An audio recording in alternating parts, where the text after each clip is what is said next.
യാസർ അറാഫത്ത് എന്ന് പറയുന്ന പാലസ്തീൻ വിമോചന പോരാളി ഉണ്ടായിരുന്നു. കേട്ടിട്ടുണ്ടോ യാസർ അറാഫത്തിനെ? യാസർ അറാഫത്ത് UN-ന്റെ ചർച്ചയിൽ പോയിട്ട് ജനങ്ങളോട് മിണ്ടിയത് ഇങ്ങനെയായിരുന്നു: എന്റെ ഇടത് കയ്യിൽ ഒരു ഒലിവിന്റെ ചില്ലയും എന്റെ വലത് കയ്യിൽ സ്വാതന്ത്ര്യ സമര സേനാനിയുടെ പോരാളിയുടെ കലാഷ്നിക്കോവ് യന്ത്രത്തോക്കുമായിട്ടാണ് ഞാൻ വന്നിരിക്കുന്നത്. എന്റെ ഇടത് കയ്യിൽ നിന്നും ഈ ഒലിവിന്റെ ചില്ല വീണു പോകാതെ നിങ്ങൾ നോക്കണേ. എന്റെ ഇടത് കയ്യിൽ നിന്നും ഈ ഒലിവിന്റെ ചില്ല വീണു പോകാതെ നിങ്ങൾ നോക്കണേ. എന്റെ ഇടത് കയ്യിൽ നിന്നും ഈ ഒലിവിന്റെ ചില്ല വീണു പോകാതെ നിങ്ങൾ നോക്കണേ. വാപ്പാന്റെ മാറില് ഉമ്മാന്റെ ചൂരില് മയങ്ങി കണ്ണു തുറന്നപ്പോ കണ്ടല്ലോ എന്നെ ഞാൻ പോരില്.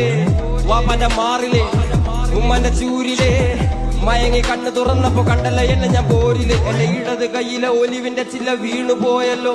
എന്റെ വലത് കയ്യിലെ യന്ത്രത്തോക്കിൻ തിരയും തീർന്നല്ലോ. എന്റെ ഇടത് കയ്യിലെ ഒലിവിന്റെ ചില്ല വീണു പോയല്ലോ. എന്റെ വലത് കയ്യിലെ യന്ത്രത്തോക്കിൻ തിരയും തീർന്നല്ലോ.